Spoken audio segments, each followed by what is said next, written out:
Hey, Matt. Andy, All right, good. We can hear you as well. We'll be getting started. They're just doing the awards from the sales comp. sounds good.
All right, hello everyone. We're going to be getting started with our certificate in just a few minutes here. Just getting everything set up.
I can get my mic because it's Dave.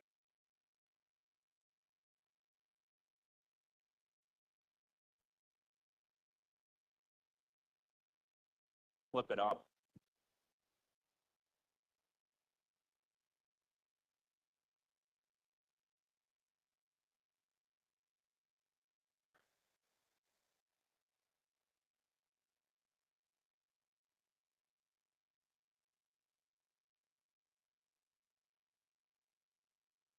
All right, everyone, we are going to go ahead and get started. Thank you for being patient for a few minutes.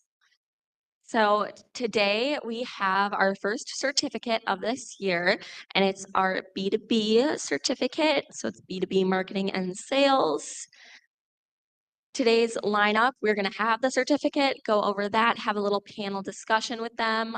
So be thinking of questions to ask while they're talking about their roles and their companies and stuff. And then we will be going over our members of the week afterwards, and then going over our updates and upcoming events, especially for next week, because next week is going to be a really exciting week with tons of fun activities planned since we have our conference. So at this point, if we could have all of our partners joining us in person, come take a seat up here. We have some are virtual as well. We have Gartner, TTI, Granger, Sherwin-Williams, Victor Envelope Company, and Regal Rexnord joining us today. I'm going to pass it over to Dave, who is going to be our moderator. All right. Wow. I haven't even done anything yet. All right. I want to wait till after for that one. All right. Thanks everybody for coming out. We appreciate it. I always enjoy doing this event. So thanks to the 3 brave volunteers here and those of you that are online. We've got a big panel tonight. So we're going to move fairly quickly through this part, but we want to give each one of the partners a chance to tell us a little bit about the organization and So give us a couple of minutes on your organization, what kinds of stuff you guys do, and what kinds of positions you're looking to fill. Good afternoon, everybody. My name is Joe Thompson Wilda. I am the Inside Sales Training Academy leader for WW Granger, Inc. We are based out of Lake Forest, Illinois, and we are a broadline MRO distributor. So we specialize in maintenance, repair, and operations products and solutions for business-to-business customers. We specifically cover the government and healthcare industries in our office in Lake Forest. I've actually had a chance to do both roles as a seller as well, where I met, I guess I call you Professor Martin now. Yes, it is now Professor Martin. Yeah, where we worked together covering the state of Florida for quite some time. And so we got some experience working with government agencies. And now we train on MRO solutions for government healthcare. All right, thank you. From Joe, we're going to go to Matt with Victor Envelope. Hey Dave, thanks. Yep, so I'm Matt. I'm with Victor Envelope Company. Victor Envelope is an envelope and packaging manufacturer. We're down in the Chicagoland area, right on the west side of O'Hare Airport. We've been around since, I think for 65 years. We just celebrated our anniversary, I think last week. We have 250 employees, give or take, and we run 3 shifts a day on the weekends if needed. Yeah, we do all B2B business here, no B2C for us. So. All right, thanks, Matt. Appreciate it. Next, we are going to go over to Maddie from TTI Milwaukee Tool. Hi, everybody. My name is Maddie McCabe. I am a territory manager in the Milwaukee market for TTI. I started off in our field sales and marketing representative role in our leadership development program last June in Chicago before I made my way over to the management team. But a little bit about our company is we are the parent company of a bunch of different power tool, floor care, and hand tool brands. So a lot of you might have heard of Milwaukee Power Tools or Ryobi. Rigid are some of our main tools that we sell for. Our biggest partnership is with the Home Depot. So we have field sales and marketing representatives all across the nation inside Home Depot selling for our brands as a part of our leadership development program. So we're looking to hire a lot of eager people to come willing to start their career and start that pathway in our leadership development program, doing sales, marketing, relationship building, all that type of stuff in the Home Depot before you kind of transition your way into our corporate office in Milwaukee. We also have an office in Greenville, South Carolina, and we have our floor care team in Charlotte, North Carolina. But there's kind of 4 different pathways you can go after that first role in sales, marketing, management, or operations. So if you're sitting out there like I was when I was about to graduate college, having no clue what I wanted to do or what that future looked like, this first role really kind of gets your feet wet in a little bit of everything before you choose what exactly you want to do for your career. So. All right, thank you very much. We are going to go back to the virtual world with Gartner. I believe we have Tony Hero with us and Audra as well. So one or both of you want to jump in? And Sure, I can. Hi, everybody. So Gartner is the world's leading research and advisory firm. We work with business executives across the globe to help them with their strategic decision-making processes. The best way to put it is we are like a business tutor. So in order for C-level executives and their direct management team to be really good at what they do and navigate the economic landscape, political warfares, pandemics, you name it, they are turning to us and our advisory team to really navigate those different experiences for their business. So B2B selling, we sell to the C-suite and their direct team. We sell an intangible product. It's research. It can change overnight. And we're more viewed as like an on-demand service. So in the mid-size function, which is where all of our early career talent lands in sales, you would be selling to your clients on a virtual basis, just like this, because your territory could be globally. And then we have about 2,500 analysts that sit globally as well for our organization, and they are what we deem experts. So they come to Gartner with 20 plus years of industry experience. So they have that expert title to them. Early career talent hiring, we have a sales development program. It's a 15-month program to really get you geared up to be in that individual contributor sales role. And then we also have an account manager sales role, which is where you would be territory live selling directly into that C-suite a few, on average, 3 to 4 months post-hire. Those opportunities are out of our Dallas, Texas office primarily, as well as Fort Myers, Florida. All right, And fantastic. Tony, you want to chime in at all?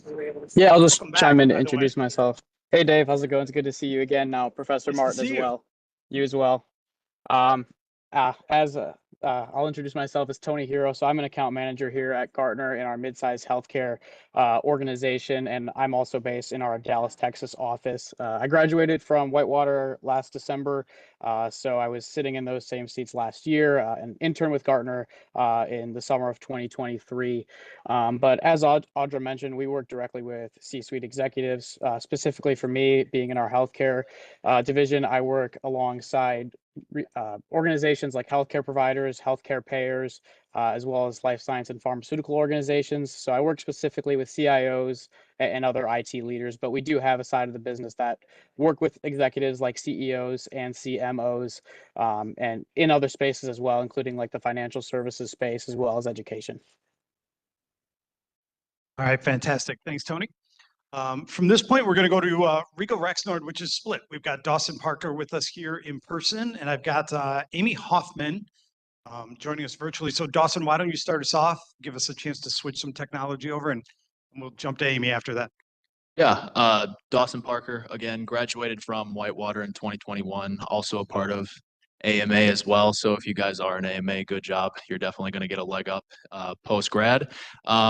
I've been with Regal Rexnord for almost 2 years now. We're an $8 billion company serving the industrial components, and those play in multiple industries across the world. Basically what we like to say is if it moves, we probably had a hand in it with the products that we serve to multiple different industries. Again, I am joined by my counterpart, Amy, if she's here and wants to introduce herself real quick. Thanks, Dawson. I'm Amy. I graduated from UW Whitewater in 2009, so many moons ago, and joined Regal Rexnord earlier this year. So I've been with the company for about 9 months and the marketing side of things. So just piggybacking off of what Dawson shared, we do have multiple different verticals within our organization just due to the sheer breadth of industries we serve. I think we serve like 60 different industries with a multitude different styles of products, from conveying solutions to motors, gearboxes, all the way down to some of those smaller nuts and bolts types components. So me and the team that I work alongside are working with our sellers like Dawson to really bring that cohesive story together as we're selling B2B and B2C. All right. Go ahead, Dawson. I was just going to say our worldwide headquarters is located right here in downtown Milwaukee, about a 5-minute walk from the public market. So great location as well. You and Milwaukee Tool neighbors now. We pretty much are, yeah, right down the street. Last but not least, Tommy down on the end. Sorry, too many. Tommy down on the end from Sherwin-Williams. It's all good. Thank you. Hi, everyone. My name is Tommy Welch. I am also a UW Whitewater graduate, graduated here in 2019. So very similar spot that you guys are in right now. I was there as well. But this is a great opportunity to hear from all of the other companies at the same time to understand some of the marketing and business to business, business to consumer. But to give you a background, I run the commercial branch location in Madison, Wisconsin.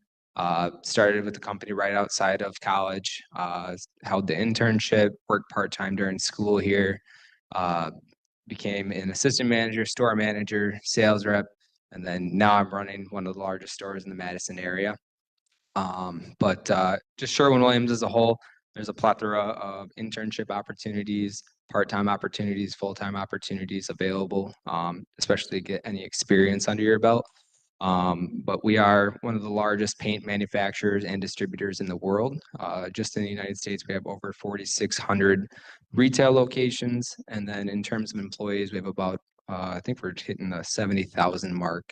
But we are a Fortune 200 company and operate in over 120 plus countries. But that's a little bit about me. All right, Tommy, thank you very much. So I like this first question because I kind of like how it sets the stage of why we're here. But I'm going to start with Maddie, give Tommy a minute to catch his breath, and then for the rest of you, for some of you this will hit home, and for some of you probably not a lot of input. But for Maddie first, talk to us a little bit about the difference between business to business selling and marketing and business to consumer selling and marketing. Yeah, so it's actually kind of funny. Like I said, I just started with this company last year, graduated in 2023. I studied psychology. So coming into my job, I had no clue what B2B or B2C was. So that was something that I learned pretty quickly. But a little bit on the difference between the two of them. Business to business, in our case, would be our reps using their role to work with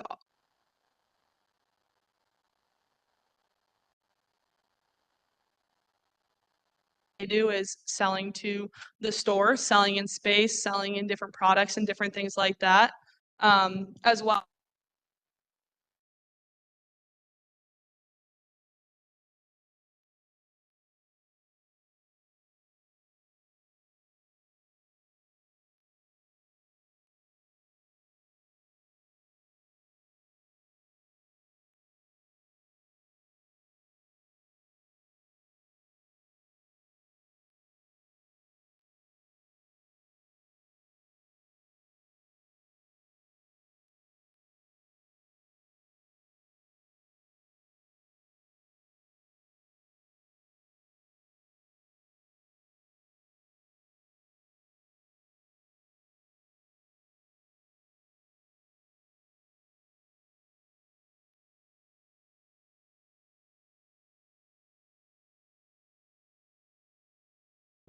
And talk to us a little bit about the weight of B2B work for Sherwin.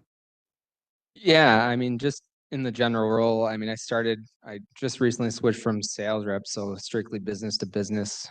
We have multiple segments that we focus on, so it's not just the average painter. It's also, it consists of properties and their maintenance techs or their maintenance crews, or it consists of several other factors. So if you're having someone that's on a naval ship, there's different segments that you target in terms of foremen or project managers or contractors or GCs, whoever it may be.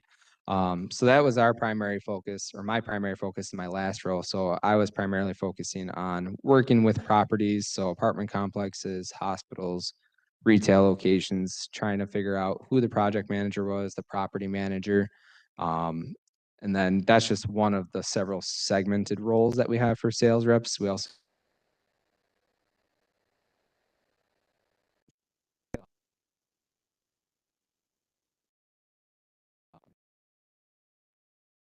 apartment complex repaint. And then we also have commercial contractors, protective marine that deal with highway and bridge.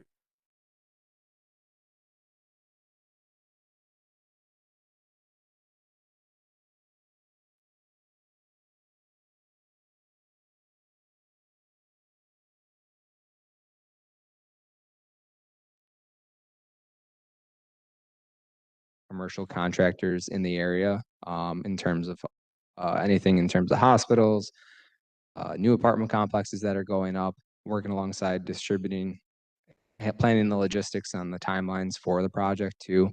But on the flip side, we also have our retail locations, which you also see as well. So that one is a mix. So that's also business to business and business to consumer. So the business to consumer side on our retail locations that you would find if you're passing a supermarket or like the one in Fort Atkinson here, that one can sell to your parents, the average DIY, do-it-yourself, or whoever it may be. And that's one of the ways we target, primarily seeing that's 25% of our business. But on the other hand, the flip side, we also have 75% of that business being business to business. So where we commonly see University of Wisconsin Whitewater purchasing material, or it is Joe's painting. So we really have to be able to dial in on how we're going through the sales process and needs identification with the specific type of customer that we're working with. I I always love that statistic of 75% of the business is done on a B2B basis because the Sherwin-Williams stores they feel like they're everywhere, right? But the bulk of the business is still on the B2B side. We're having a little bit of stability issues with the WebEx. So, before we move on, anybody on the WebEx that wants to jump in on this, or Joe or Dawson, if you want to comment on the difference between B2B and B2C work? Joe? Thank you. I think a big difference I've noticed, having come from the B2C world before Granger, is that you have to understand that the difference in needs really boils down to diseconomies of scale, I think, in business to business. Before I started taking economics courses, I assumed, more money always wins in terms of getting the best outcome for your dollar. But what we see when we start working with larger businesses or even governmental organizations is that there are different concerns that the customer has that focus not just on the price of something, but on the cost and like productivity and complexity. And when we get into the government space, compliance as well. So you're probably never going to get arrested for going to Target and buying the wrong thing. But when we think about government procurement, there are actually laws that stand behind it. And so the complexities of the customer change quite a bit. And I think the other thing to consider is that you're forming long-term relationships. You might walk into a car dealer hopefully every like 10 years, and you're hopefully not having to buy a car every year, right? But if you're selling to a business, they have needs that they're going to be coming to you to supply or problems to solve all the time, consistently, as long as that business is running. So I think forming a long-term relationship becomes especially important in business-to-business sales. Very good. Thank you. Dawson? Yeah, I was also going to touch on that, kind of echo. The relationship aspect with business to business is a lot more prominent in B2B versus B2C, because in B2C, it's more so the customer needs something and you're going to provide it once every however often, but there's no real relationship aspect into that. Whereas with business to business, you're going to be sometimes working with these businesses on a daily basis. So the relationship that you have to build to earn their trust and respect and then grow that business with the business, the relationship aspect in B2B is definitely a lot more prominent as well. All right, fantastic. Thank you. Before we move on, last chance for the online team. I Cool. think Thanks, guys. The root cause of the question is, Amy was going to jump in. Go ahead, Amy. Sorry. I think just to kind of piggyback off where Dawson was going from a marketing perspective, when it comes to B2B, we have to be much more conscious of the fact that there's multiple stakeholders involved in that decision-making process. Also, there's multiple people that sellers have to come in contact with. So we take a ladder down approach of kind of an overarching value proposition for that business, but then we tweak that messaging based on the roles within the organization that we're talking to and selling to, and making sure that we have dynamic content that would serve all of those audiences. Great, thank you. I'm going to come right back to you, Amy. Since you're one of the true marketeers on this panel, talk to us a little bit about the role of marketing as opposed to the role of sales. And then we'll work our way around, right? How do we feel about this split between marketing and sales, or the overlap between marketing and sales? I think the two are tied really closely together. I think if you look at that traditional marketing funnel, my role is to cast that broad net and warm up those potential prospects so that by the time they get to someone like Dawson, he knows exactly what they're interested in. They have an awareness of our company, our portfolio offering, and some of the tools for them to feel comfortable to be proactive and make that buying decision.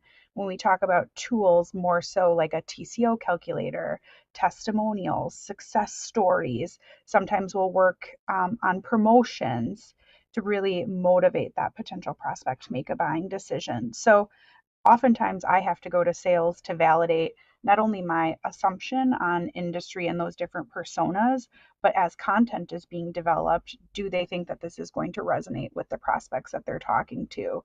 So while I sit in marketing, I oftentimes say I have a dotted line to sales. I'm talking to someone in sales all day, every day, because I'm supporting what their monthly performance goals are. Dawson, since she put you on the spot as the next step over, why don't you tell us, how do the two of you work together? Yeah, absolutely. Like she said, whether it's lead management or any marketing material that we as a seller can use to advertise or I guess sell our product with the material that they've created. In the terms of lead management, we have our funnel that we use with acquiring leads that are warm leads, but in terms of cold leads that she's getting from whether it's website or a marketing ad campaign, we would obviously never have exposure to any of those leads if it wasn't for the marketing team and their efforts that they're doing. So again, I would just kind of like to echo that there is definitely a dotted line from marketing to sales. The two are not separated in any way. They're more overlapping rather than separated. Fantastic, thanks. Tony, I see you nodding along, so maybe this is a chance for you to jump in. Talk to us about the lead gen or the marketing that's done for your teams and how and where sales takes over. Yeah, absolutely. Obviously, I sit more in the sales side than the marketing side, but that doesn't mean I'm not doing anything as far as marketing goes.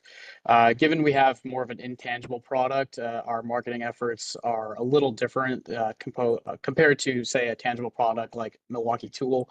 But what we do is we essentially have new research that may be published, or it's a specific trend or a hot topic, maybe something cybersecurity related, and that's often published to our website where it can be seen as complimentary, and clients or prospects will essentially go onto our website and it'll ask for their email address, and that essentially puts it into our CRM and enables account executives to begin reaching out, or business development associates, or even our lead qualification specialists. We have several different roles within sales. So things are definitely a little different as far as our marketing goes, but our resources and research is always constantly pushed out. Our account executives are always encouraged to publish our research articles to our LinkedIn feeds to widen that reach. So while I am sitting in sales, that's only a piece of my job, and a lot of it is marketing and crafting specific emails to prospects.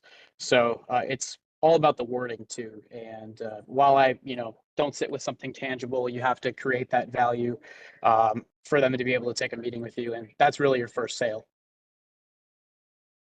Very good. Thank you very much. Matt, I want to swing over to you because the size of your company is unique on this panel. Talk to us about the challenges of being a little bit smaller company and the go-to-market strategy that Victor has. Right. So yeah, we're definitely on the smaller side compared to all these companies. Really, sales and marketing all go through our sales reps or our account executives, which is kind of what I do. I'm trying to get our name out there, right? We have a website. We have some collateral like envelopes and things like that to give other companies, but we don't really just sell envelopes. I sell the service of Victor Envelope to other companies, right? I want to help them make more money through their direct mail, through marketing collateral. So I'm kind of the one point of contact to get Victor Envelope's name out there. Yes, again, we do some marketing, but in reality, I'm really the person that needs to find companies that don't work with us. We don't do any marketing campaigns really.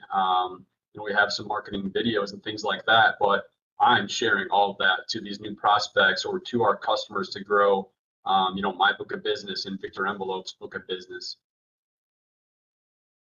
Fantastic. Thank you. I appreciate it. I think I'm going to move on from this point unless somebody has a couple of last minute words on the roles of marketing in your individual companies. Right. So I want to step over now to hear a little bit about your experiences and about the challenges, right? It's pretty widely publicized that marketing in the B2B world and sales in the B2B world, because of modern technological developments, has become incredibly complex and very scattered in some opinions. So wherever we want to start, Maddie, do you want to go first? Talk a little bit about the challenges that your company is facing from a sales and a marketing standpoint. Yeah, I think It's a little bit different on our end because we do have reps in the stores constantly. So we do have a lot of issues, I'd say, with like almost warranty sides of things, because that's where it can get a little bit complicated with like internet and all that type of stuff. And on online, everyone wants their tools as fast as they can. So I'd say like on the B2B sides of things, especially in sales, when someone can just order tools delivered right to their door and stuff like that, that's where it can get a little bit difficult. So really making sure that we can still maintain those relationships with our businesses and make sure that they continue to kind of buy from our stores versus online. That's where we see the issues and the biggest thing with I guess online and technology these days. Fair, thank you. Joe, challenges that your teams are seeing? I think the biggest challenge now is actually an overabundance of data. And sometimes you don't know what to look at. You're looking for a needle in a haystack. And to give you guys an example, we're rolling out a lead program. It used to be that we had to manually input leads for other employees to work. And we have a machine learning team driving leads now to our sellers. And our 400 inside sellers in the last 30 days have gotten about 30,000 leads. And that's with parameters to limit the amount they get per day. And prior to that, they had to dig into, I think, 3 different customer information systems in order to get all that information that's being delivered in the leads. So it's almost an embarrassment of riches with the information that we can gather now. And that's not just Grainger, but that's anybody. Think about all the websites you visit on your phone, what Alexa listens to when you're at home, all the different data points on you that are available. And now think about a business customer where there are maybe 1,000 different employees generating that data. How is a business to business seller going to use that data? That can be a really big challenge. So I think getting really well versed on where to look or how to automate things becomes really important now. Sure, thank you very much. Tommy, Dawson, up on the internet? I can touch on definitely the sales Sure. difficulties that we're seeing, and I'll leave the marketing to Amy.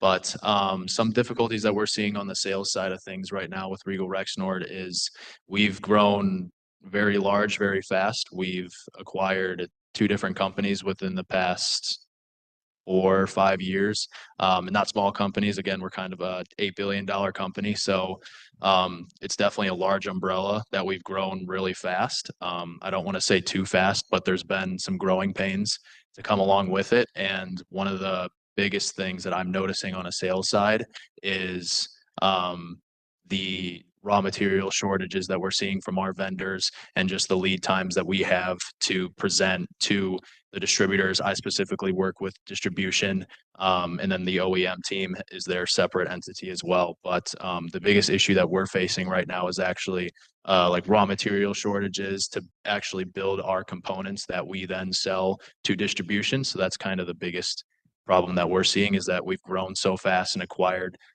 so many different clientele and accounts, and that they want to buy a lot from us, but we almost need to pump the brakes a little bit because we can't provide the products as fast as they want us to, which is it's a good problem to have, but it definitely it wears on the customers the longer we have to push these scenarios out.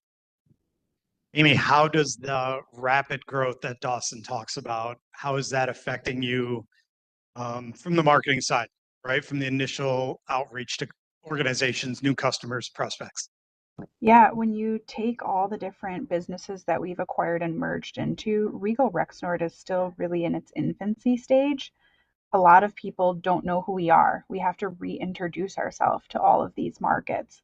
But when we have sellers go out into the field and meet with customers, they might see one of those former brands within our product portfolio, and they recognize that much more now than they do our parent brand.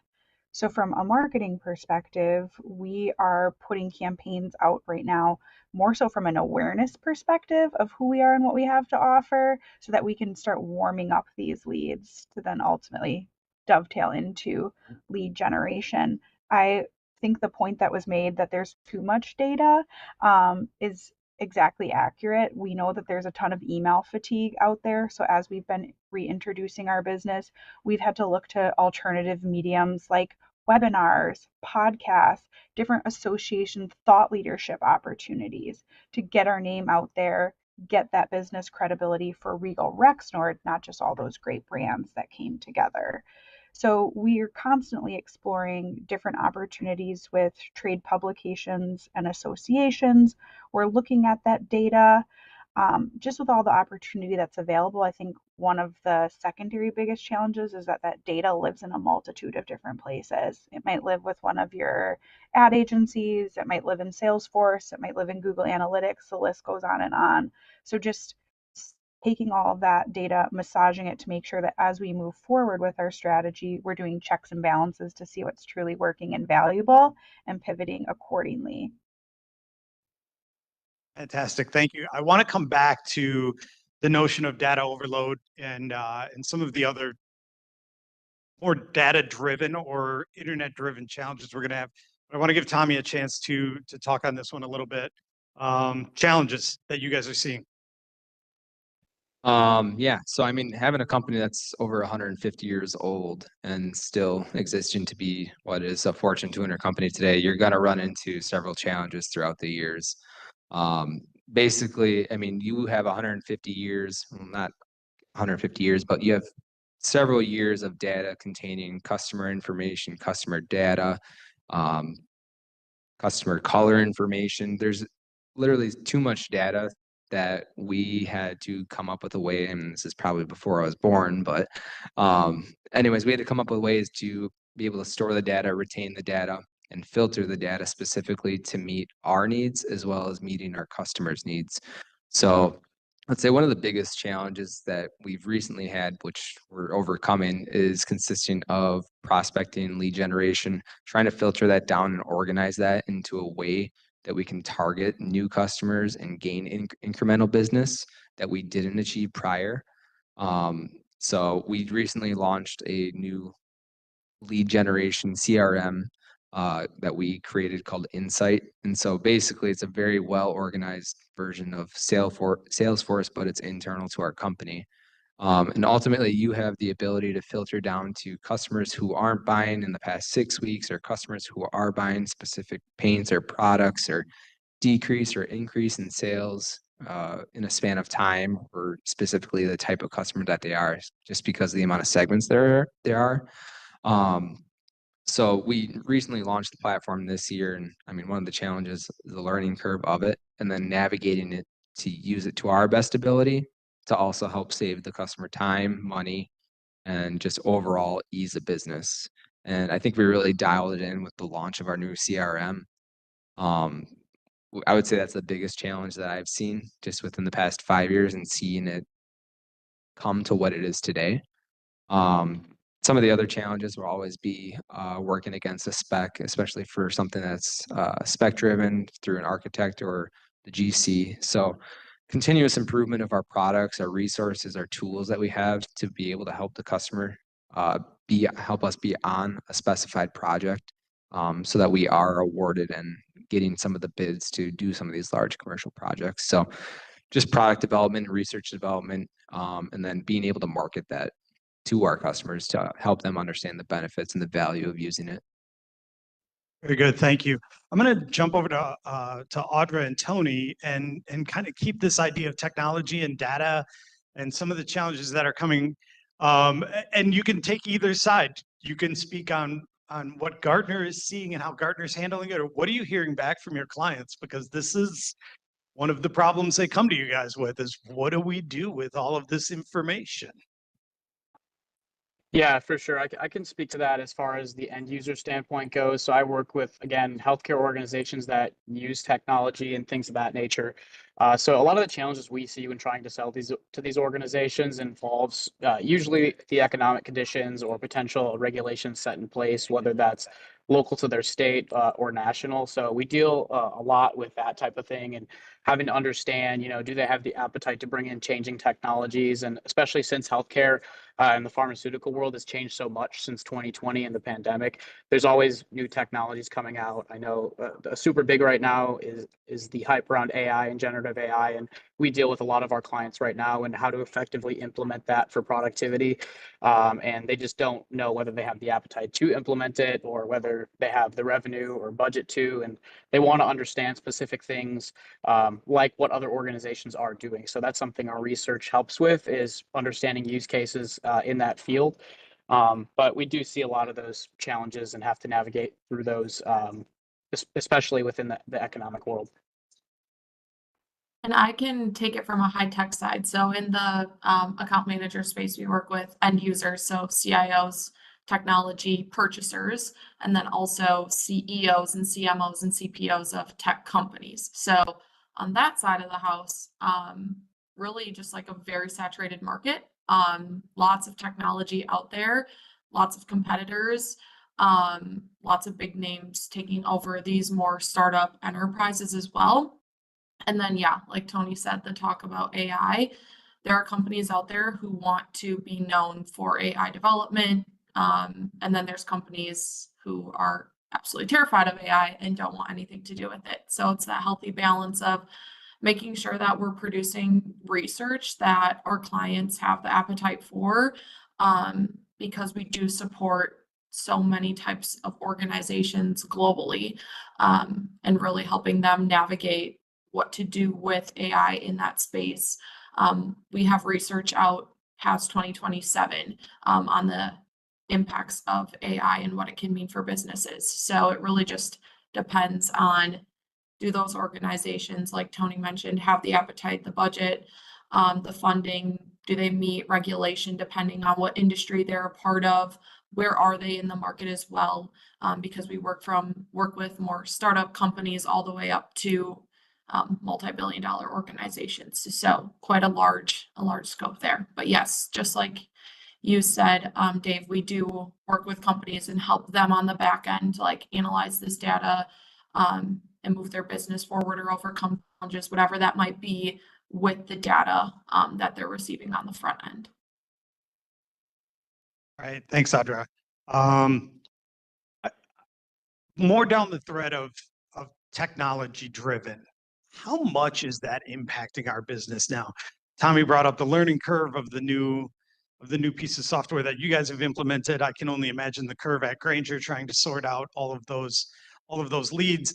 Amy touched on it a little bit with trying to curve all of these businesses together.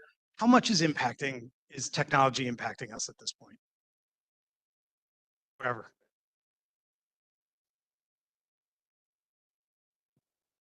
Well, I mean, even from just you guys, I'm sure every single one of you guys has a phone in your pocket. So technology over the past 20 years has grown in leaps and bounds, and we've used it in our personal life as well as our business life. I'm pretty much behind a computer or on the phone with somebody.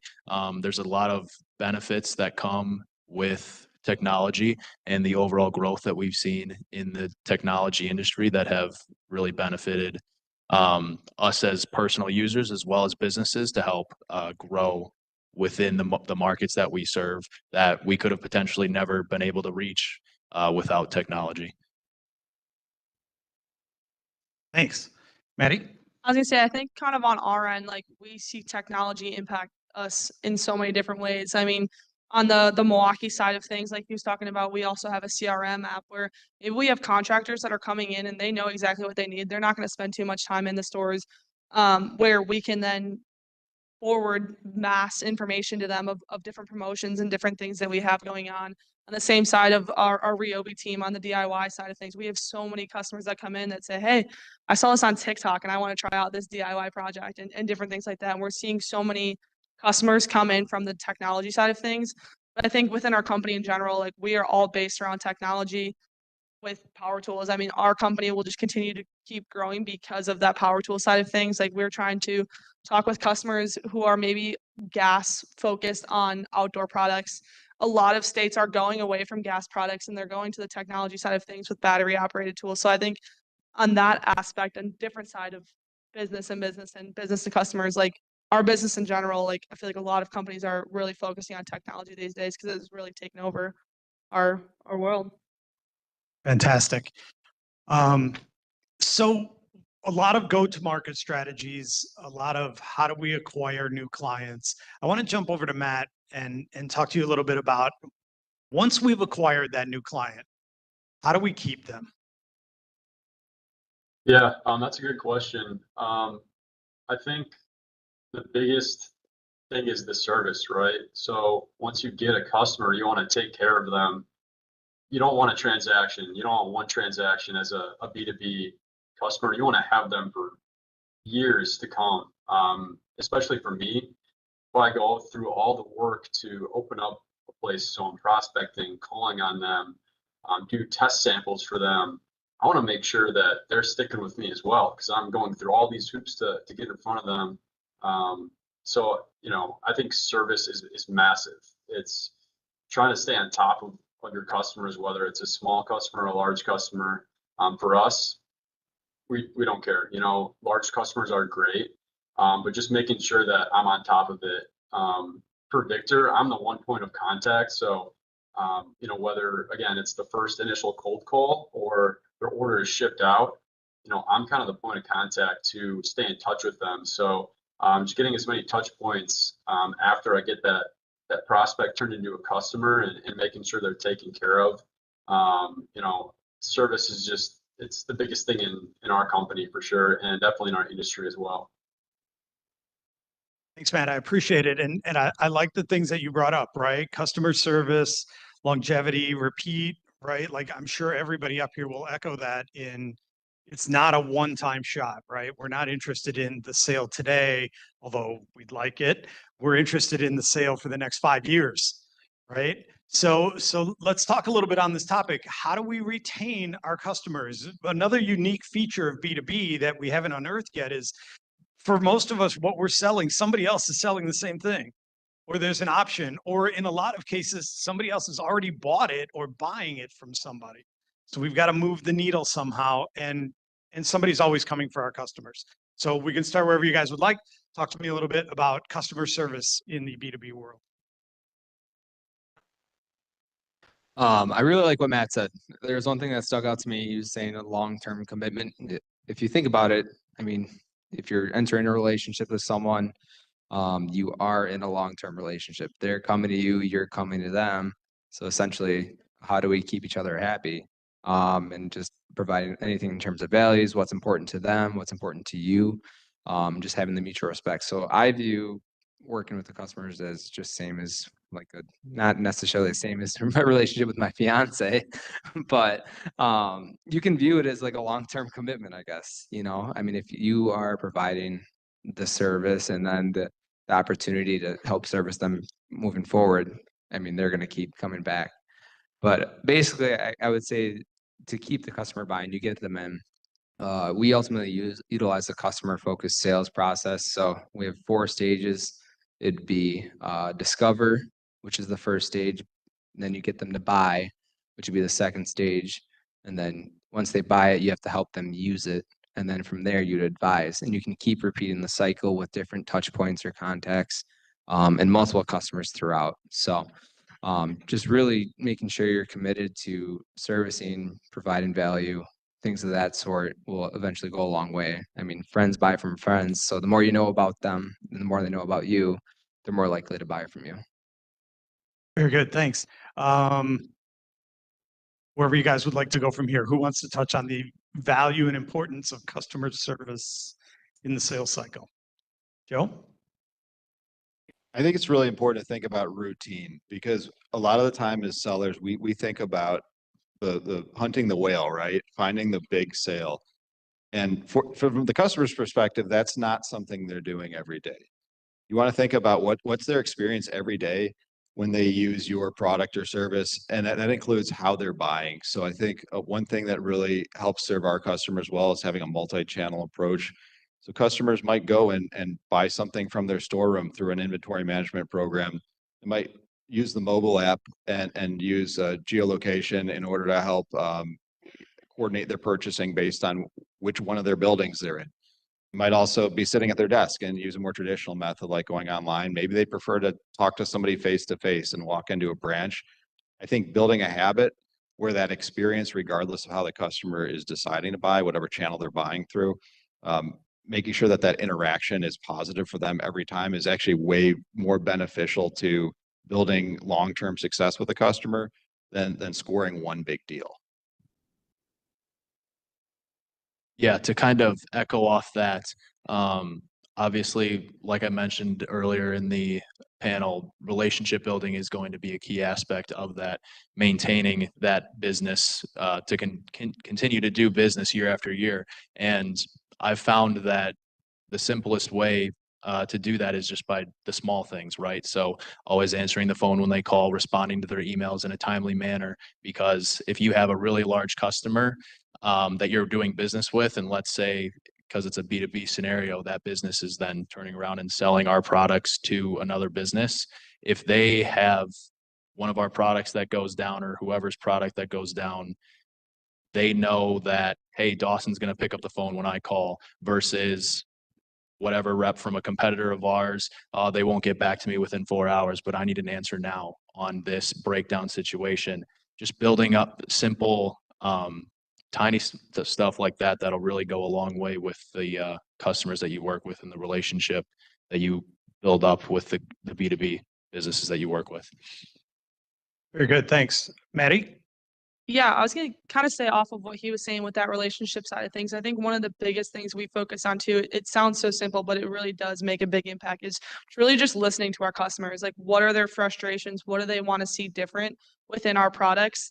And that's how we continue to keep them in and keep them wanting to buy more and continue that relationship, is by taking their feedback and taking the things that they're seeing every day on the job site or whatever the issue they might have, versus competitors that maybe are just continuing to do different things that are not really focusing on what the customer really needs. So I think one of the biggest things with maintaining that relationship is really listening to the customer and trying to find ways to continue to keep them to buy more products by changing those things that they are looking for. Absolutely. Audra and Tony, want to chat a little bit about the value of customer service in that industry? Yeah, absolutely. I can chime in on this. Given I'm an account manager, this is honestly more than half of my job. I meet with clients essentially on a monthly basis and just align to what's going on in their world and what their most pressing challenges are, the tasks that they're actively working on, and keep an update to those and continue to deliver resources to them, whether that's maturity assessments, our resources, our live webinars, or send them to one of our events or conferences and continue to make sure they're satisfied with their services. Or even, if they are unhappy at the time with their services, that's the time where we take a step back and take a minute to just understand, where we can bring that back to a center point and continue to drive value. And, given our clients are sold into multi-year deals, once their deal comes to term, that's essentially when we start to look at, hey, like, is there somebody else you'd like to have on this license, given the value you've received that we've discussed over the course of the past 24 or 36 months? So we really analyze that and the value that they've displayed over the course of the past year or several years. So we really look into that. Fantastic. So we're getting close to the 5 o'clock hour. I want to get back to Amy because I really appreciate the marketing person actually coming on this time. It's very cool of you. We also have HR with us. We have Joe, who is largely in the training department at this point. So I want to get couple of different perspectives from you guys. We talk about the challenges of these jobs. They are certainly not without their challenges. What's the best part about these jobs? What's very cool, or what's a day in the life of Amy and the rest of you like in the B2B world? I personally value that every day is a little bit different. So if you're someone that likes variety, yet is able to prioritize what those big ticket items are that are going to drive the most revenue for the business, marketing is a great career choice for you. You get to work on some really cool stuff. You get to monitor trends and actually start to pilot those trends for your organization and champion bringing them into the business and getting others excited. There's a whole brand aspect. So it's not just helping sellers, but really branding the company and getting people to become loyalists and advocates of your brand. That excites me personally about the marketing role. All right, I think we'll make our way around online and then come back to you guys face to face. So Matt? Yeah, I mean, I think the thing I enjoy most about my job is the quick sales cycle. So for account managers for us, you know, I could quote something and have an order the same day. So I think that's a little bit different than maybe a couple other these companies, you know, on this today, is the quick sales cycle. It's fun when you see purchase orders come across your inbox multiple times a day. But then also, you know, we're not the biggest company either. So I get to see my CEO every day. Get to see all my other sales reps. It's more of a tight-knit feel or a smaller setting, which is kind of nice. So I'd say those are two of the bigger perks that we have here. Fantastic. Tony, 6 months on the job, 8 months on the job? Yeah, I started back in March, and again graduated from Whitewater in December. So I think my favorite part about the job is, while it can seem daunting at first, I'm obviously a recent college graduate, and I get to speak with chief information officers, directors of cybersecurity, and people that have a ton more experience relative to what I do. But in the long run, getting that experience early on and kind of being thrown into the wolves, for lack of better terms, it's a great experience because it's only going to help in the long run. And Gartner, we have a pretty good, while slightly intensive training program in the beginning. It's fantastic, and they're by your side step by step, and it's really beneficial to your development. All right, great. Audra, you're up next. Talk to us from the HR view or the recruiting view of this world. Yeah, I would say my favorite part of my job is being able to see early career talent like Tony be successful and roll. They have many companies to choose from. As you can see on this panel, this is just a small fraction of what Whitewater has to offer for you all. And so seeing early career talent join the organization and then see all the dots align and be set up for success is really awesome for me. A lot of the people I hire see that first promotion within their first 12 months, if not just shortly after. And hearing them hit winner's circle, that's like our president's club. Things like that is just super, super fulfilling for me. One of my hires actually achieved Eagle, which is the top 1% of our company, and he's the third person in his channel to ever achieve that. So just being able to identify really strong talent across the university landscape and have them join our organization and be successful is very, very fulfilling for me. Dawson, Matt alluded to a very short sales cycle. You have the exact opposite, if I'm correct. Yeah, there's definitely been situations where a sales cycle for me on a really large opportunity, $1 million plus opportunity, was stretched 1.5 years.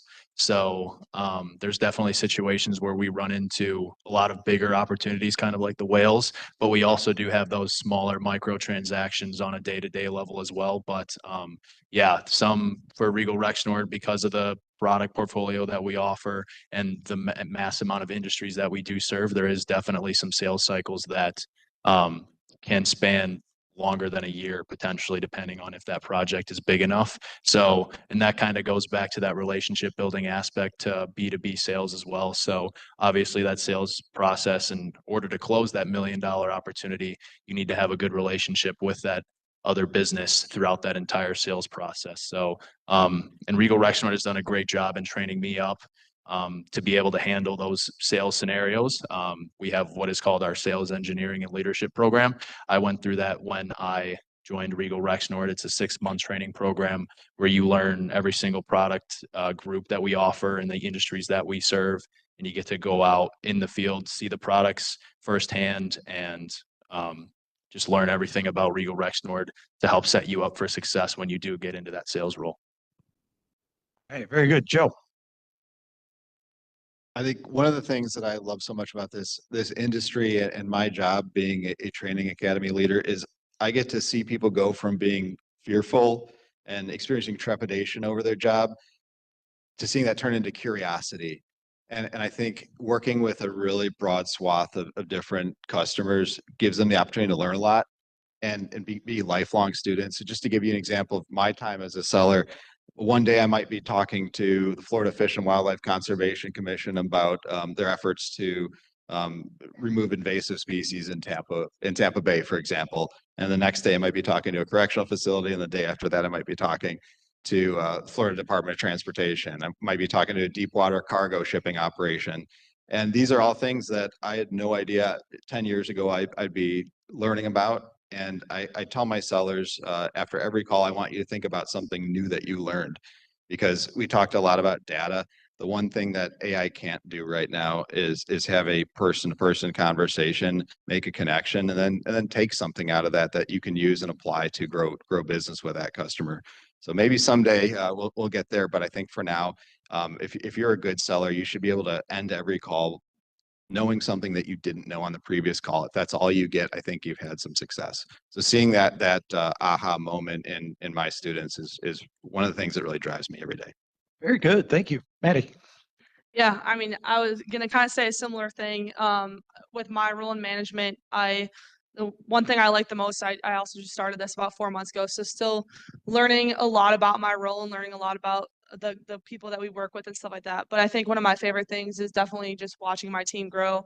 Like, for example, this morning I was helping one of my new hires learn the role, learn the retail sales process, and kind of the different people that we work with. And then a few hours later, I was coaching up another rep on an interview that they had going for a marketing position. So I think really helping the team grow and teaching them and almost being with them every step of the way and seeing them. I tell my team all the time, I'm like, which one of you is going to be my boss one day? Because who knows where we'll be one day. And I think kind of the variety, like Amy said, no day is the same. I think is one of the coolest parts about my job. Hey, very good, Tommy. Is it the coolest part about your job, or is it your favorite part about the marketing? The question. Take either one. Okay, perfect. I would just say overall my job is just being able to, one, just see the value that I'm providing and having it reflect back onto the customer, especially with working with such a large team at a commercial branch. So ultimately seeing our customers be able to hit expectations by delivering and delivering on stuff we promise that we're going to execute on, and then having those results numerically in terms of sales, gallons, and margins come back and see it on our reporting. Because ultimately we have an end of the year President's Club similar to most other companies, and being able to go on that stage and knowing all the hard work and determination and the value you're able to provide for other businesses and support them to get to where you are, I think is probably one of my favorite things. Okay, fantastic. So we're getting close to the end here. I want to give everybody a chance at this last question. So we'll go right back to Amy and start there. Words of advice for soon-to-be graduates. I would say, I think explore all opportunities as you go out to your first career. Make sure it's a good fit for you. So really do your research, come prepared to interviews, ask those hard questions, and find something that's going to motivate you to show up every day and work your hardest.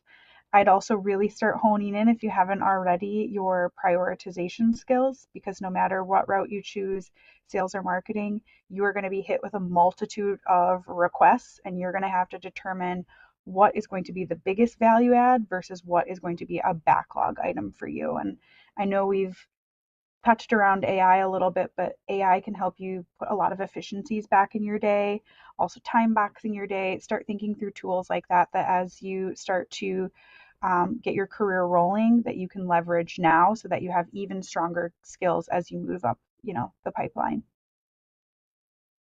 All right, very good. Thanks, Matt. Yeah, I would say for the sales students, I know I kind of alluded to it already, but think about the sales cycle and what fits you, kind of like what Amy was saying.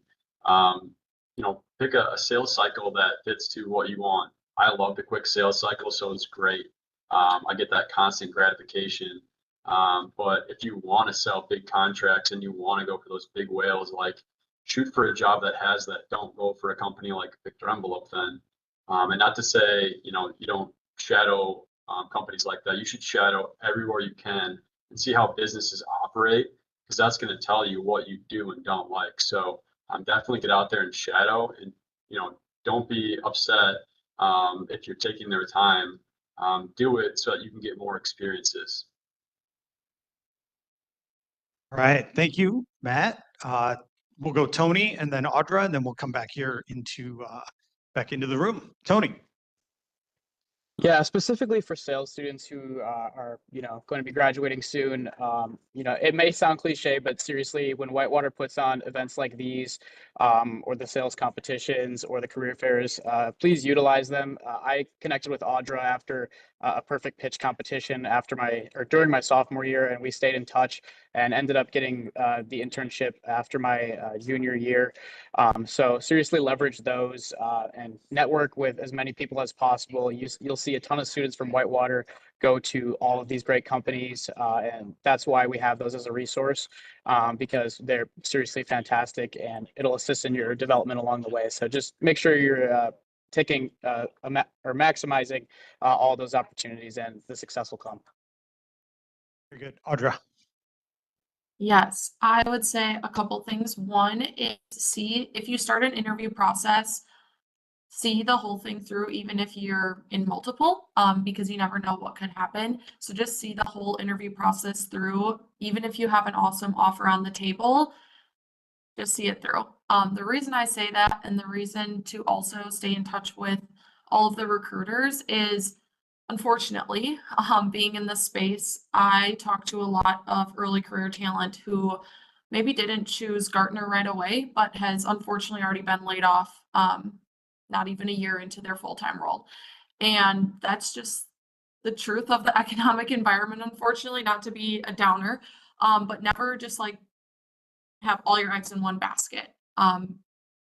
Network with everybody that's here, get to know the different companies, see the interview processes through, because you never know what could happen. Or maybe you start a role and it's not a fit for you, and so you want to have somebody to go back to that you already created a great relationship with. So never put your eggs in one basket, and explore every opportunity all the way through is my piece of advice.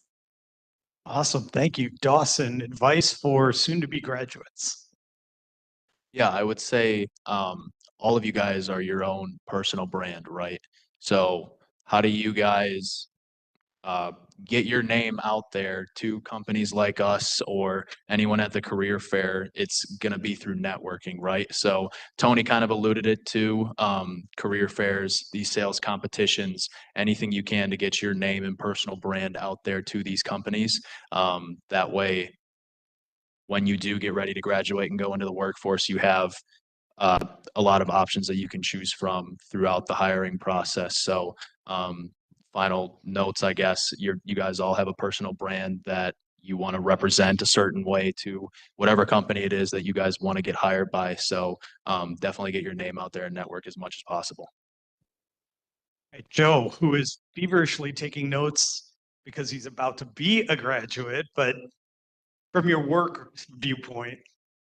I actually think this one could be applicable to life in general, but to Dawson's point, I think if you're going to market yourself, right, to an employer, learn to tell a good story. I think this will help you in sales as well. We can spit facts all we want. We can say we have, this many, branches throughout the United States. We can get something delivered in this many days, but really what people care about is how they feel. And a good story always has some sort of adversity you have to overcome, your thought process, and then how you overcame it. And when you're doing that with a customer, I think you have to get them thinking about, all right, what's a problem I have that I thought was intractable that I couldn't solve? And then can I see myself overcoming it? So the more you're able to present that with your own brand or with your company's brand to a customer, I think the more success you'll have. So learn how to be a good storyteller. All right. Thank you. Maddie. I'd say you guys all probably feel like you have to have your life figured out right now. Well, like Audrey said, like a lot of people, you don't have to have it figured out. You might choose one route and then realize you are passionate about something different. So I'd say if it scares you or if it's a risk you're willing to take, I'd say take it. Like myself, I knew nothing about sales or marketing or power tools, and here I am, and I'm happy I made this choice. But I'd say in any role that you're in, just be a sponge, learn from the people around you, no matter who it is, whether it's someone who you work with or a customer, whoever it might be. I'd say just be willing to take as much information as them from you can to learn and really just grow in any aspect that you can. All right, Tommy, I know all the good material's been taken already, but I know you have sage words of advice for the soon-to-be graduates as well. Yeah. I mean, they pretty much hit it on top of the head. I mean, you guys are taking the right step right now just by being part of any organizations here on campus, whether it's AMA or the sales team, whatever it may be. Just get involved, be able to sell yourself and be able to pitch yourself, like we were saying here before. And then once you do enter the workforce, make sure you're curious, make sure you're willing to make mistakes and learn from them and show how you're able to execute on those. So, I would just say enjoy the ride. Don't try to rush too fast. I mean, be able to understand that there's a long life ahead of you, and you guys will be just fine. All right, so thank you to the panelists. We have announcements coming up still. We have the QR code, so we are not done yet. So please sit tight, everybody. From my side, a personal thank you to the panel. I've done business with most of you. Some of you I've bought from, some of you I've sold your products. Some of you have just been exceptionally kind to me as new people that I've gotten to know. Tony was a student of mine not that long ago, and Joe bailed me out of more than one bad situation as we sat next to each other for a solid 18 months. So a round of applause for our panelists, please.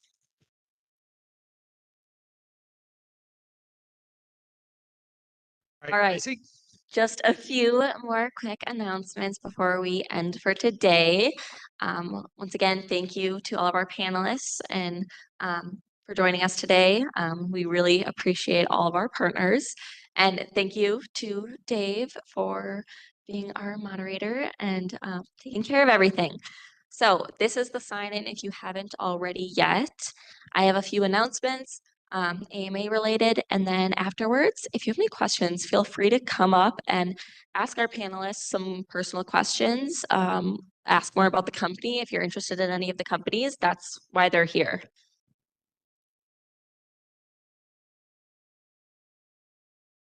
Okay, so first, our general members of the week, if you could just stand up, we will have prizes for you. Once they come in, you'll have the first pick of the new pad folios.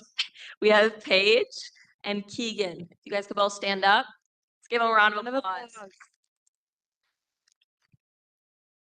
They have both been very involved and both placed in today's sales competition. Okay, so like I said, next week we have a really fun week. So it's what we consider our marketing week. It starts off this Saturday.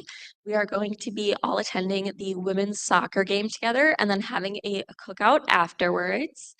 Then on Monday, we'll just have all of our divisional meetings. That is also when the international students will start to join us for the week. Then on Tuesday, we are having a fun event at Starin Park. It is our AMA Marketing Olympics. I have some pretty cool and fun stuff planned, so please join if you can. And then Wednesday for our general meeting next week, we are going to be doing some international marketing trivia since we'll have the international students with us.